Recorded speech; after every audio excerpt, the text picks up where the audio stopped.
जा सकता है उतना कम चीज चढ़ाते हैं। जबकि अर्घ्य का अर्थ क्या है? मूल्यवान।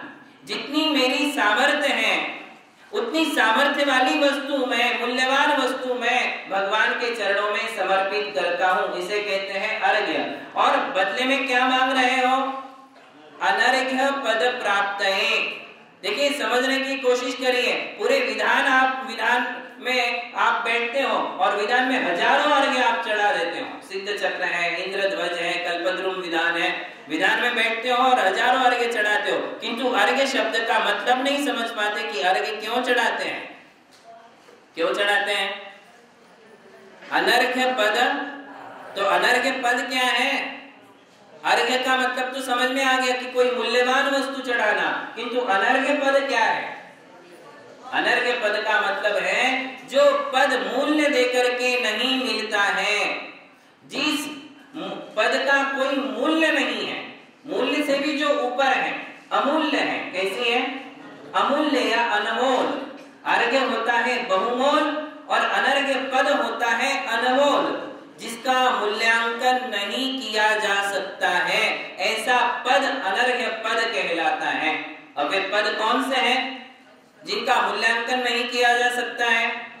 अरिहंत, सिद्ध, आचार्य, उपाध्याय। और इसके अलावा अरि का पद क्या मूल्य देकर के मिलता है? कोई रिश्वत देकर के मिलता है कि मैं 50,000 देती हूँ, 50 लाख देती हूँ, मुझे दीक्षा दे दो।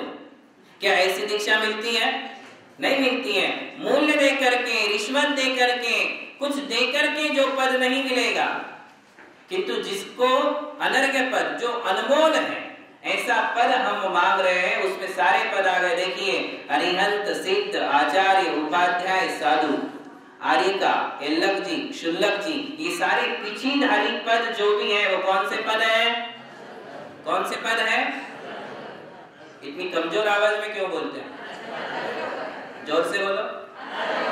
अनर्घ्य पद। अनर्घ नहीं, घ में य है, घ में य, आधा घ पूरा य और उसके ऊपर रेख भी है, उसे कहते हैं अनर्घ्य पद। कि मैं ये अर्घ्य आपके चरणों में समर्पण कर रहा हूं, इसके बदले में मुझे क्या मिले? तो पीछी का पद मिले। कौन सा पद मिले?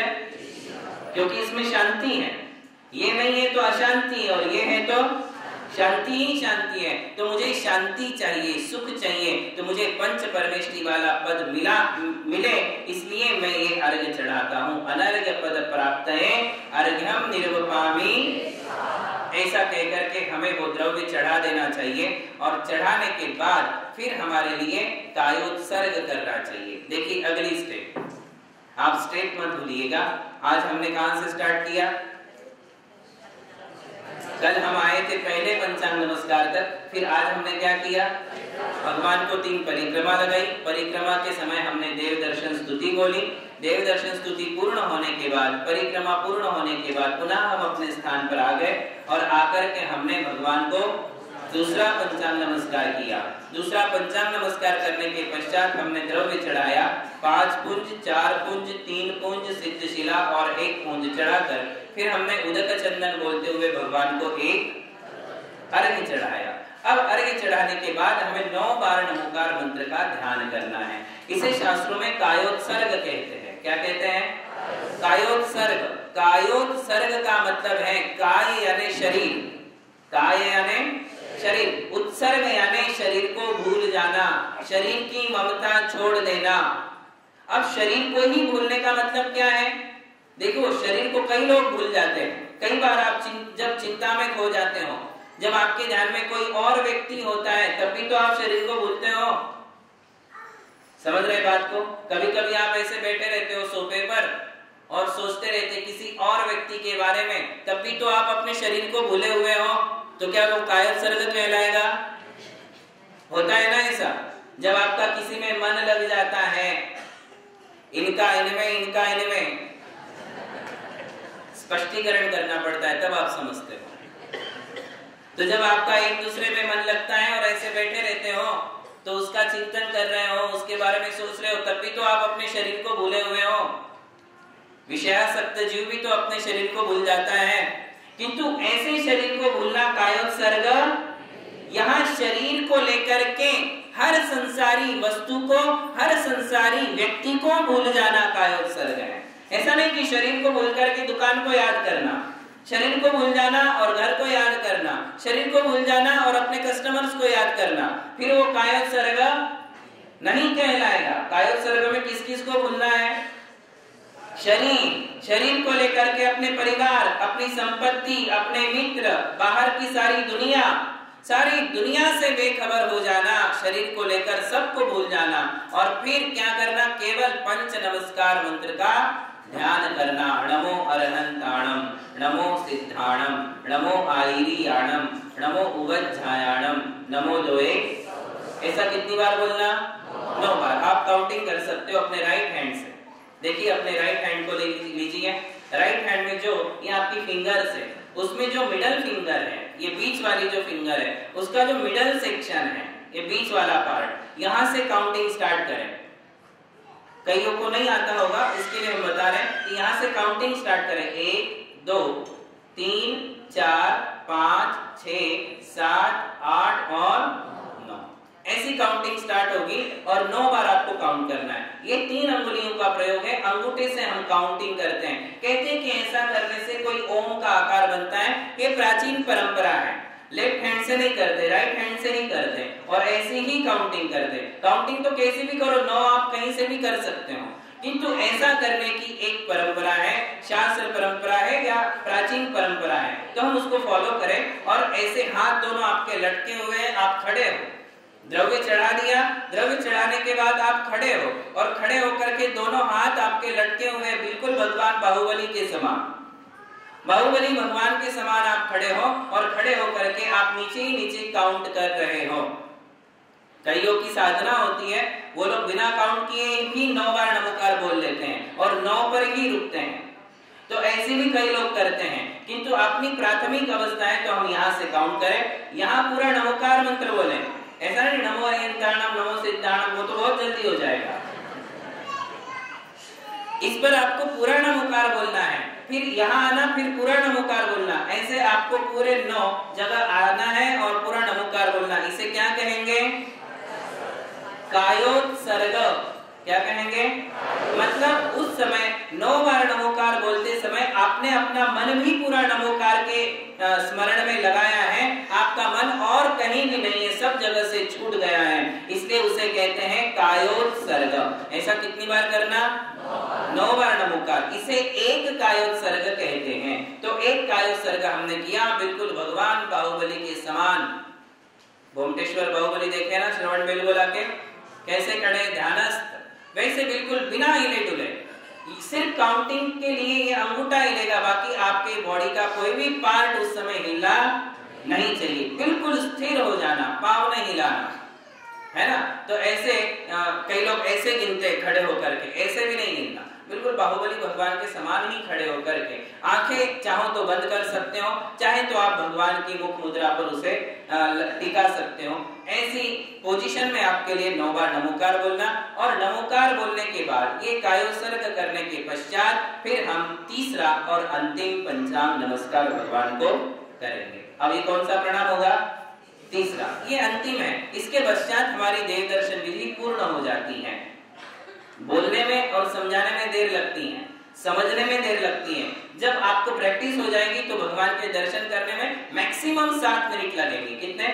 5 से 7 मिनट में आपकी ये पूरी प्रोसीजर कंप्लीट हो जाती है। इससे ज्यादा समय आपको नहीं लगना है। हाँ, इससे ज्यादा समय आप लगा सकते हो यदि चाहो तो।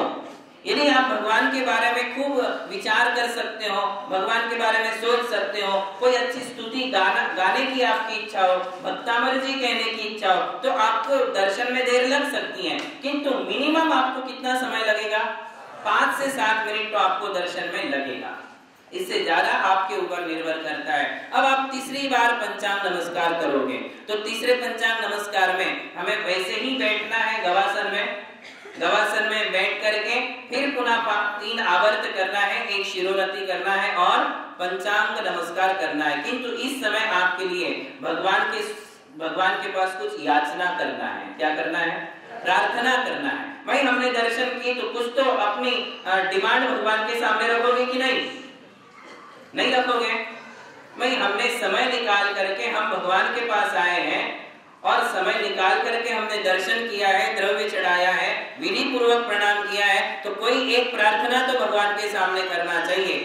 सारी दुनिया की जितनी प्रार्थनाएं हैं वो सारी प्रार्थनाएं इन कुछ शब्दों में आ जाती हैं। कई लोग कहते हैं कि मुझे ये मिल जाए, वो मिल जाए, बिजनेस अच्छा चले, बच्चा मिल जाए, सिर दर्द कम हो, परिवार में शांति रहे, समृद्धि बढ़ती रहे, बरकत बनी रहे, पैसा आता रहे, दुकान चलती रहे, आदि आदि समस्याओं को हम भगवान के सामने रखते हैं। इन सारी समस्याओं को एक जगह इकट्ठी करके हम रख सकते हैं। एक शब्द में सब कुछ मांगा जा सकता है। देखिए प्रार्थना क्या करना चाहिए। तो कहते हैं नित्य कालम, हम पहले बोलते हैं, आप सुनिए कैसे बोलते हैं। नित्य कालम अच्छेमी पूजेमी वंदामी नमस्सामी। प्राकृत के शब्द हैं। दुख खो कम्म खो बोहि लाभो सुगई गमनम समाहि मरणम जीर्ण गुण संपत्ति हो मध्यम। बात समझ में आई? इतना ही बोलना है। अब इसमें इसे कैसे बोलना है और इसका अर्थ क्या है देखिए। नित्य कालम, नित्य कालम यानी मैं सर्वदा।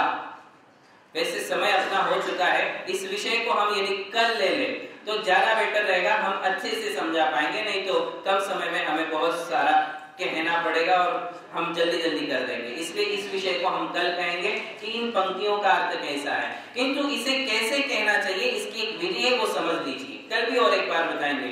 इसे बोलने की एक विशेष विधि है। कहते हैं नित्य कालम, फिर उसके बाद 3 शब्दों में 3 आवर्त करना। अच्छेमी पूजेमी वंदामी। आई बात ध्यान में। चौथा शब्द है नमस्सामी, उसके समय शिरोन्नति करना। नमस्सामी का मतलब भी नमस्कार ही है, तो उस समय नमस्सामी क्या बोलना? बोलिए नित्य कालम। हाथ जोड़िए, हाथ जोड़िए, आवर्त करेंगे। एक एक आवर्त में एक एक शब्द बोलेंगे। नित्य कालम। अब पहला शब्द अच्छेमी पूजेमी वंदामी नमस्सामी। 3 आवर्त के बाद एक शिरोन्नति है, सिर झुकाएंगे, उस समय नमस्सामी। और फिर प्रणाम करते समय हम कहेंगे दुख खो कम्म खो बोहि लाहो। खाओ नहीं, खाओ नहीं है, खाओ है, खाओ। खाओ भी नहीं है और खोवा भी नहीं है। दुख खो कम्म खो बोहि लाहो सुगई गमनम समाहि मरणम जीर्ण गुण संपत्ति हो मध्यम। इसका अर्थ हम आपके लिए कल बताएंगे। महावीर भगवान की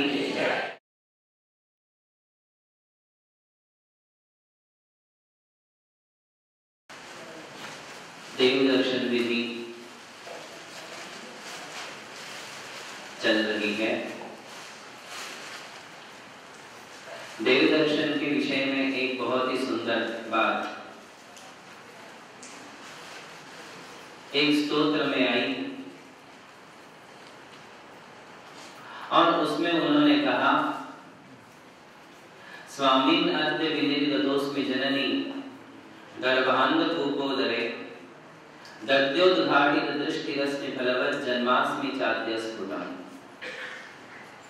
उन्होंने कहा कि भगवान आज मैंने आपके दर्शन किए। आपके दर्शन से मैं ये अनुभव कर रहा हूं कि अभी अभी मेरा जन्म हुआ है। स्वामिन अद्य विनिर्गतोस्मि जननी गर्भांग धूपोदरे। बोले जैसे कोई माता के गर्भ में से निकलकर जन्म लेता है। गर्भ अवस्था जो होती है वो अंधकारमय होती है और उस अंधकार में से जब बालक जन्म लेता है तो बिल्कुल प्रकाश में आ जाता है। तो बोले मैं आज ऐसा अनुभव कर रहा हूं कि हे भगवान मैंने आपके दर्शन क्या किए। मैं एक बहुत घने अंधकार में से निकलकर प्रकाश का अनुभव कर रहा हूं। ये एक भावना देव दर्शन करते समय आनी चाहिए कि मैंने आज बहुत बड़ा लाभ लिया है। आज मुझे बहुत बड़ी उपलब्धि हुई है जो मुझे भगवान के दर्शन हुए हैं। देखिए हमारी आत्मा ने अनादि काल से आज तक संसार भ्रमण किया है। न जाने कितनी बार हम पेड़ बने, न जाने कितनी कितनी बार हम जल कायिक, अग्नि कायिक और वायु कायिक जीव बने। न जाने कितनी बार हम 2 इंद्रिय, 3 इंद्रिय, चींटी, मक्खी, मच्छर आदि आदि पर्यायों में हमने भ्रमण किया और उन पर्यायों में हमने कभी भगवान के दर्शन का लाभ नहीं पाया, क्योंकि भगवान के दर्शन का लाभ कोई पंचेंद्रिय मन वाला जीव ही पा सकता है और वो भी सभी संगी पंचेंद्रियों के भाग्य में नहीं होता है। तो आप सोचिए कि अनंत काल हमारा निरोधिया पर्याय में व्यतीत हुआ, वहां भी हमारे लिए जिन दर्शन का लाभ नहीं हुआ। इसलिए आज देव दर्शन करते समय मेरे मन में एक आनंद की अनुभूति है कि मैं आज ऐसी पर्याय को प्राप्त हुआ कि आपके दर्शन कर सकता हूँ। आज मेरी आंखें सार्थक हो गई, आज मेरा शरीर धारण करना सार्थक हो गया, आज मनुष्य पर्याय प्राप्त करना सार्थक हो गया। अद्यमे सफलम जन्म, आज मेरा जन्म धारण करना सफल हो गया। इस प्रकार की अनुभूति हमारे लिए भगवान के दर्शन में आनी ही चाहिए। कोई दर्शन करने से कोई लाभ नहीं है। आए और दर्शन की विधि भी सीख ली और उस विधि से दर्शन भी कर लिए, किंतु अभी भी आपके भाव, आपकी तन्मयता उस देव दर्शन विधि में नहीं है, तो आपको आनंद आने वाला नहीं है। तो ये आनंद प्रदायक कुछ बातें होती हैं जो हमारे लिए संग्रह करके लिख लेनी चाहिए कि देव दर्शन में मुझे क्या-क्या विचार करना चाहिए, क्या-क्या मैं सोच सकता हूँ। आदि आदि बातों का विचार यदि हम करते हैं तो भगवान के दर्शन में निश्चित ही हमें एक अपूर्व आनंद की, और वो अपूर्व आनंद होता है भले ही आप रोज दर्शन कर रहे हो, किंतु प्रतिदिन वो आनंद नया नया महसूस होता है कि आज मुझे अपूर्व आनंद है, अपूर्व आनंद है। कल से भी ज्यादा आनंद की अनुभूति आज मुझे भगवान के देव दर्शन करने में है। ऐसी जब अनुभूति हमें होने लग जाती है तो समझ लो अब हमारी देव दर्शन विधि प्रारंभ हो चुकी है। अब हम देव दर्शन वास्तव में करने लगे हैं, क्योंकि देव दर्शन से मुझे सुखद अनुभूति होने लग गई है। और तब हमारे लिए लगता है कि किसी दिन ये दर्शन मेरे नहीं छूटे, ऐसा कोई दिन ना आए, ऐसी कोई दुर्घटना मेरे साथ ना घटे, ऐसा कोई भी योग संयोग ना आए कि जिसके कारण मैं दर्शन से वंचित रह जाऊं। जिस दिन दर्शन से वंचित हो जाओ तो आपके लिए फीलिंग्स होना चाहिए, आपके मन में एक छटपटाहट होना चाहिए कि आज कुछ तो रह गया, आज कुछ तो रह गया, आज मेरा दिन बेकार हो गया, आज मेरे दर्शन रह गए। ऐसी एक अनुभूति दर्शन नहीं होने पर एक जो आकुलता बनी रहेगी और दर्शन होने पर जो एक आनंद की अनुभूति होगी, वास्तव में वही दर्शन है। मैं आपको उस चरम सीमा तक ले जाना चाहता हूं कि जब आप भगवान के दर्शन करो तो हाथ जोड़ने के बाद भगवान को देखते समय आपको अपूर्व आनंद आने लग जाए। ये सारी बातें हम देव दर्शन विधि के माध्यम से यहाँ सीख रहे हैं। कल हम चल रहे थे देव दर्शन विधि में अंतिम पंचांग नमस्कार तक हम पहुंचे थे। एक बार और हम पहले से लेकर के वहां तक पहुंचे। सबसे प्रथम हमने हाथ पैर धोए, फिर हमने मानस्तंभ की परिक्रमा की, उसके पश्चात हमने मानस्तंभ को प्रणाम किया, मुख्य दरवाजे के सामने आए। मुख्य दरवाजे के सामने आने के पश्चात हमने देहली को प्रणाम किया और दाहिने पैर से मंदिर में प्रवेश करते हुए ओम जय जय जय निस्सही निस्सही निस्सही नमोस्तु नमोस्तु नमोस्तु इन शब्दों का उच्चारण किया। इसके पश्चात हम थोड़े आगे बढ़े और मधुर ध्वनि में हमने 3 बार घंटा वादन किया। घंटा वादन के पश्चात हम और आगे बढ़े। आगे बढ़ने के बाद पुरुषों ने भगवान के दाहिने साइड और महिलाओं ने भगवान के बाएं हाथ की ओर जाकर के सर्वप्रथम पंचांग नमस्कार किया। गवासन में बैठे 3 आवर्त किए, 1 शिरोमणि की और उसके पश्चात पंचांग यानी शरीर के 5 अंगों को जमीन से स्पर्श करते हुए नमस्कार किया। इसके पश्चात हम उठे और उठ करके हमने भगवान की 3 परिक्रमा लगाई। परिक्रमा के समय हमने प्रभु पतित पावन अथवा देव दर्शनम देव देवस्य आदि देव दर्शन से संबंध रखने वाली स्तुति का उच्चारण हमने परिक्रमा के समय किया। परिक्रमा पूर्ण हुई, पुनः अपने स्थान पर आ गए। अपने स्थान पर आकर हमने दूसरी बार पंचांग नमस्कार किया। दूसरी बार पंचांग नमस्कार करने के पश्चात हम खड़े हुए और फिर हमने जो द्रव्य घर से लाया था वो द्रव्य विधि पूर्वक चढ़ाया। सबसे पहले सर्व साधुभ्यो नमः। फिर जिह्वाणी के 4 कुंज चढ़ाए, प्रथमम कर्णम चरणम द्रव्यम नमः। फिर रत्नत्रय के 3 कुंज चढ़ाए, सम्यक दर्शन, सम्यक ज्ञान, सम्यक चारित्र्यभ्यो नमः। उसके पश्चात एक सिद्ध शिला का आकार दिया और उसके बीच में सिद्ध भगवान का स्मरण करते हुए एक कुंज चढ़ाया, ओम ह्रीं श्री अनंतानंत परम सिद्धेभ्यो नमः। ये करने के पश्चात हमने एक अर्घ्य मूल नायक भगवान को अथवा पंच परमेष्टि को अथवा 9 देवताओं का स्मरण करते हुए उन्हें एक अर्घ्य चढ़ाया।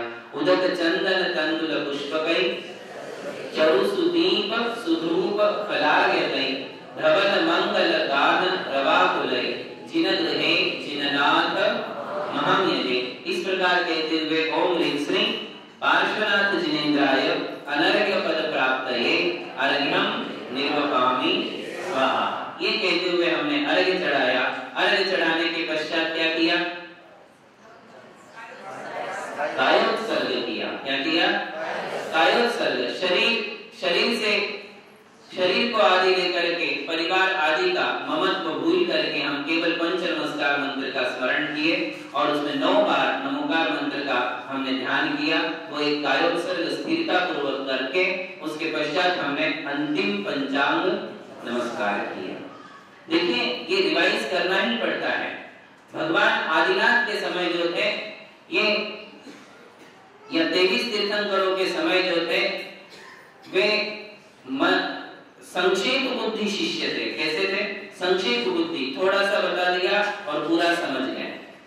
और महावीर भगवान के समय के जो शिष्य हैं वे सारे मंद बुद्धि शिष्य हैं। कैसे हैं? सभी, इंक्लूडिंग मी, मैं भी, आप भी, सभी जितने भी जनरेशन के जितने भी लोग हैं वे सभी मंद बुद्धि और विस्तार बुद्धि शिष्य हैं। कैसे है? विस्तार बुद्धि। एक ही चीज को बार बार बताना पड़ेगा तब हमारे लिए समझ में आएगा और उसको विस्तार करके बताना पड़ेगा। वैसे ही ये देव दर्शन विधि भी बार बार हमारे लिए रिपीट कर करके बतानी पड़ेगी। वो बताने पर आप लोगों को समझ आएगा कि हाँ, ये सीक्वेंस है, अब मुझे इस तरीके से चलना पड़ेगा। फिर भी हम देव दर्शन करते समय चूक ही जाते हैं। अभी देखिए, 3 दिन से अपनी ये विधि चल रही। कितने लोगों ने विधि पूर्वक दर्शन किया? बहुत कम लोगों ने। बहुत कम लोग दर्शन कर पा रहे, अभी भी विधि पूर्वक नहीं कर पा रहे। जबकि हम समझ रहे हैं कि मुझे लेफ्ट हैंड साइड जाना है, मुझे राइट हैंड साइड जाना है, उसके बाद मुझे आवर्त करना है, पंचांग नमस्कार करना है, किंतु नहीं पता मंदिर में जाने के बाद क्या हड़बड़ी मस्ती है कि फटाक से जाना है और बाहर निकलना है। तो कहां से हमारे दर्शन होने वाले हैं? हमारे लिए मंदिर में जब जाते हैं, प्रवेश करते हैं, तो एक पेशेंस लेके जाना। 7 मिनट के लिए सारा संसार भूल जाना। क्या करना? सारा संसार भूल जाओ। जो कुछ भी मन में हमारे संचित होता है, भरा हुआ रहता है, वो सब कुछ भूल जाओ और उसको बाद में मंदिर से बाहर निकलने के बाद निकालो। मैं ये नहीं कहता कि मन खाली कर दो, होने वाला नहीं है, किंतु उसको मंदिर में याद मत करो, सब कुछ भूल जाओ और भूलने के बाद 7 मिनट के लिए भगवान के हो जाओ, 7 मिनट के लिए मंदिर के बन जाओ और मंदिर और भगवान के पुजारी बनकर के फिर आप देव दर्शन करो। देखिए, आपके लिए बड़ा आनंद आएगा। तो अब हम चल रहे हैं तीसरे पंचांग नमस्कार पर। और दर्शन करते हैं तो उसको किस दिशा में खड़े करना है, क्योंकि अगर इस तरफ खड़े रहते हैं तो पीछे मंदिर का द्वार। हाँ, तो ये मैंने खुद में किया। जरूर बताएंगे। तो हम तीसरे पंचांग नमस्कार की ओर है कि हमारे लिए तीसरे पंचांग नमस्कार में विशेष क्या विधि है। तीसरे पंचांग नमस्कार में हम भगवान से कुछ प्रार्थना कर रहे हैं और उस प्रार्थना के शब्द हैं नित्य कालम अच्छेमी पूजेमी वंदामी नमस्सामी। दुःखक हो तमक हो बोधि लाहो सुगई गमनम समाधि मरणम जीर्ण गुण संपत्ति। ऐसे ये शब्द हैं, किंतु याचना और प्रार्थना करने के पहले 4 शब्द देखिए आप क्या कह रहे हैं। नित्य कालम, हे भगवान मैं सदा हमेशा, नित्य कालम का मतलब नित्य काल, सदा सर्वदा हमेशा क्या करता हूँ? अच्छे में आपकी अर्चना करता हूँ, पूजे में आपकी पूजा करता हूँ। अर्चना और पूजा में क्या अंतर है आपको पता है? यदि अंतर ही ना होता तो 2 शब्दों की आवश्यकता ही नहीं थी, पुनरावृत्ति हो जाती। किंतु अर्चना में और पूजा में अंतर है। आज जिसे आप अष्टद्रव्य की पूजा कहते हो उसे अर्चना कहते हैं। क्या कहते हैं? जो 8 द्रव्यों से आप प्रतिदिन मंदिर में करते हो, नित्य पूजा जिसे कह रहे हो, वास्तव में वो क्या है?